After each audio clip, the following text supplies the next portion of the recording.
If that wasn't enough for us, we can go across the street to Steak and Shake and get steak burgers 24 hours a day because they never close either. If you're still not full and you want just a little more to eat, you can go down a block to the Oberweis Premium Ice Cream drive-thru and get 500 calories a cup without ever stepping out of your car. So this is the first piece in what we call the environmental influence. If you ask nutrition professionals, if you ask health professionals, what do you recommend?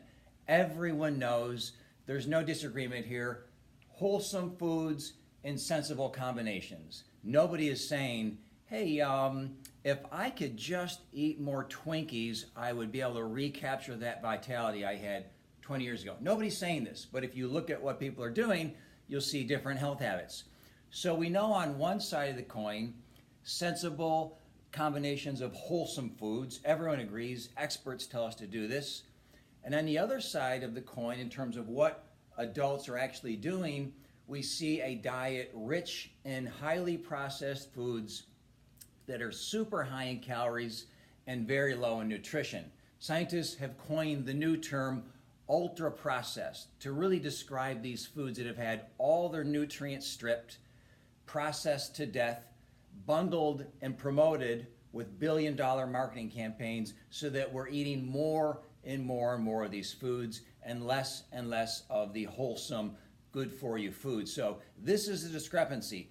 It's the environment that prevents us from executing on that recommendation of wholesome foods and sensible combinations. So we mentioned Randall Road. This is a vivid example we could see in any town in the United States. An abundance of calorie-dense foods available at the drop of a hat and for pennies on the dollar. What about processed foods in the supermarket? This was actually in the 90s, believe it or not. Frito-Lay, one of the best things they ever did to get Americans to eat more potato chips was simply increase the size of the bags. The CEO was very happy back in the 90s when they discovered if you make a 1 pound bag, people buy the 1 pound bag, they bring it home, they eat it, they go back to the store next week. They don't say to themselves, gee, I feel like I'm eating too many potato chips, I better throw this bag out. We basically eat to the bottom of the bag, go get the next 1 pound bag next week. So this was, of course, a step forward in sales for Frito-Lay as well as many other manufacturers throughout the world. And then if we look at Coca-Cola as a good example, they introduced their 6-ounce serving, their 6-ounce bottle in the late 1800s. Then they evolved to the 12-ounce serving. In fact, when I was a kid growing up, it was a 16-ounce bottle. I remember thinking to myself, when I get to be an adult, someday I'm going to drink an entire bottle of Pepsi Cola, 16 ounces. It's just going to be great. We weren't allowed to have cola and soft drinks growing up, so that seemed like something to strive to do. But that seemed like a gargantuan amount of food in the 70s, 16 ounces of soft drinks. Today you've got the 20 ounce, the 24 ounce, you've got the big gulp at 32, and you've got the super big gulp at 48 ounces. You can basically take a bath in this thing, it's so big. So in the last 100 years in America, we've had over a 1,000% increase in the size, the serving size of soft drinks in the United States. So when we look at all of these factors, roads like Randall Road, companies like Frito-Lay, increasing sizes, companies like Coca-Cola across the world, making portions bigger and bigger and bigger.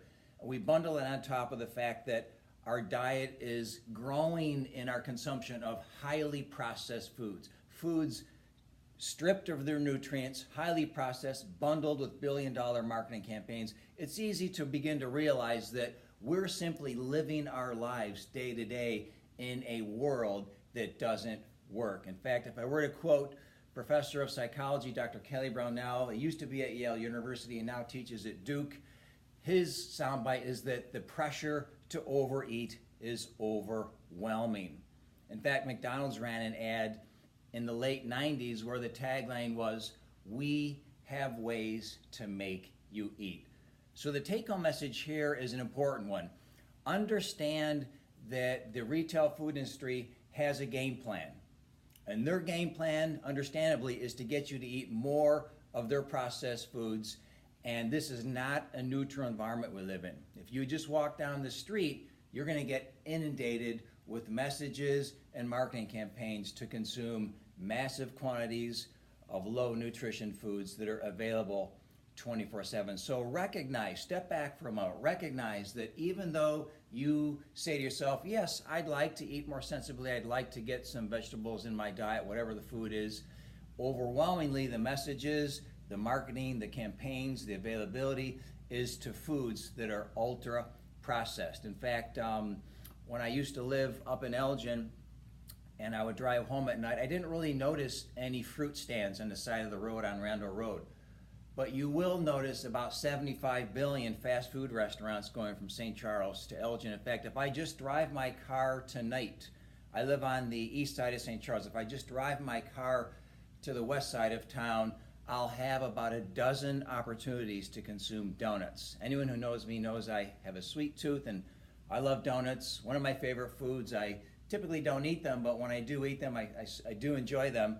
If I drove my car from right now to the west side of St. Charles, I would have a Dunkin' Donuts right here on the east side of town next to the Toyota dealership. I'd be driving past 7-Eleven here. They have fresh donuts in their display case right next to the cash register.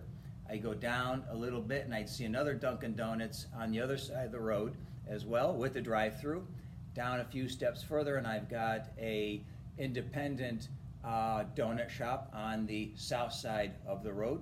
If I get through town, I get to the other side of the river, I'll see another Dunkin' Donuts on the south side of the road. I'll also see a Beef Shack and a McDonald's and another Dunkin' Donuts at the corner of Randall and 64. So I can basically have a dozen opportunities to eat donuts, driving 5 minutes from the east side of St. Charles to the west side of St. Charles. So again, the take-home message is a critically important one. If you want to change your diet, you have to begin to manage your food environment. For the history of the world, humans have always consumed the food that is around us. We're simply eating the foods that are ultra-processed and not very healthy, and it's costing us on the health side of things. So number one, we need to learn to appreciate the effect that the environment has on our diet and then make changes as necessary. And I'll mention what those are in just a few seconds. But this is the first point to make. Our environment is what gets in the way of healthy eating. It's actually the problem, not the solution. Number two here is this whole issue of skill. Now, if you ask most people, what are they going to do, and men are even more guilty than women here, what are they going to do to eat more sensibly?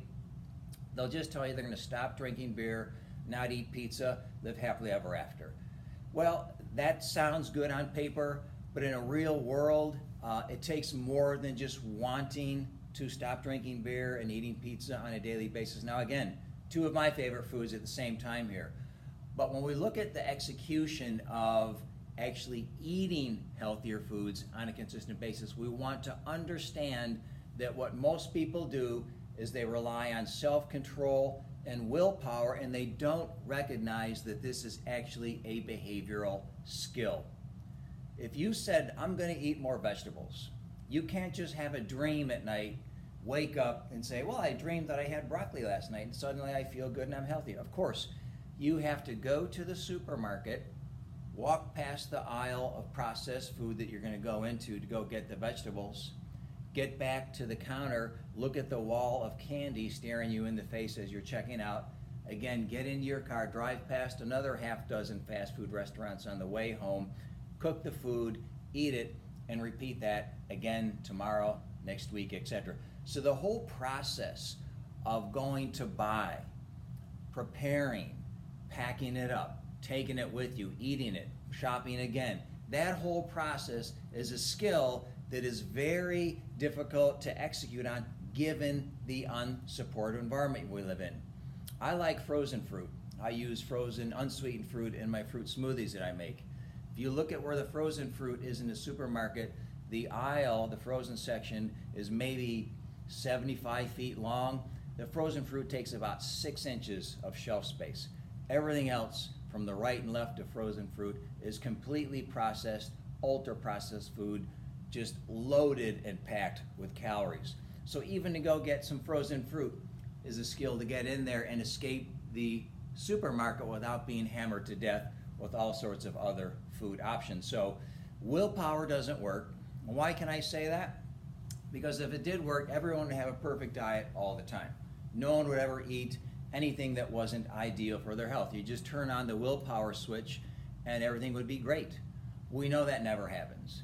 You have an ability to say no to food some of the time, but overwhelmingly when what's presented is processed food, highly available, inexpensive, billion-dollar marketing campaigns, it's super, super, super easy to choose the low nutrition, high calorie food. So managing this process is a skill, and as with any skill, you have to practice it. And you've got to practice it, and you've got to over practice it to the point where it actually becomes what we call a non-cortically driven behavior. Remember when you were a kid and you were not excited about brushing your teeth, right? But your parents dragged you into the washroom and forced you to wash your teeth. This is a good example of learning a behavior. As a kid, you're not laying in bed saying to yourself, well, I am really concerned about gingivitis when I get to be in my 30s. You're not saying that as a kid. All you know is you hate this process of brushing your teeth. You're not concerned about oral health 30 years later. But you get to the point where in the morning today as an adult, you wake up, you're in a coma, you walk into the washroom, you brush your teeth, you get dressed, you go to work. Someone at work says, hey, did you brush your teeth today? I think I did. I'm pretty sure I did. It now requires no cortical thought, no presence of mind. You don't have to get out of bed and say, now let's see, brush teeth, walk to the sink, brush right and left. No, you do this automatically without any conscious thought whatsoever. That's an example of a non-cortically driven behavior. It's overlearned because you did it as a kid over and over and over and over again to where you literally don't have to think about it. It happens by default. By the same token, this is how we develop skills with eating habits. If you practice these behaviors over and over and over, and you do the things that you have to do on a consistent basis, week and month and year after year, these do become non-cortically driven habits. You literally don't have to think about them. They're part of your routine. They happen for the most part automatically. And that is our goal, to get to where healthy food choices are just part of what you do, just like brushing your teeth. You don't have to negotiate with yourself whether you brush your teeth, it just happens. Same thing, you shouldn't have to negotiate if you're gonna eat healthy, it should just happen. But it takes time and practice and repetition over weeks, months, years to develop those parts of your brain so that this response, this behavior is again, very reflexive, very overlearned. So we know the environment impacts what we're eating. We know that it's a skill if we are going to eat differently than what the environment says, and it takes practice and it takes time. What can we do? What can we engage in? What steps can we engage in to begin to put things in our favor from a day-to-day standpoint? If we said, yes, I'm committed, I want to eat better, I want to eat healthy, how can I approach this? 3 basic fundamental action steps here I'm going to recommend to you from an environmental standpoint. Again, this is about managing your environment and developing skills with these habits over time by practicing them on a consistent basis, day after day, week after week, and so on.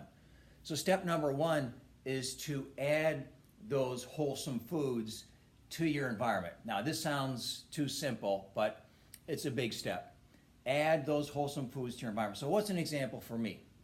My diet is rich in whole fruits and vegetables, so I like fresh, frozen, and canned vegetables. I eat them all. I've had all 3 of those today. I use them all as tools in my diet to get nutrients, to be full, and to crowd out less healthy foods. But when I go shopping, I've got a routine. I shop on Tuesdays and Saturdays. I know where in the store I'm going. I have a general zone for the types of fresh produce I'm going to get, the types of frozen produce I'm going to get, where I'm going for the canned produce and so on. And so my shopping is very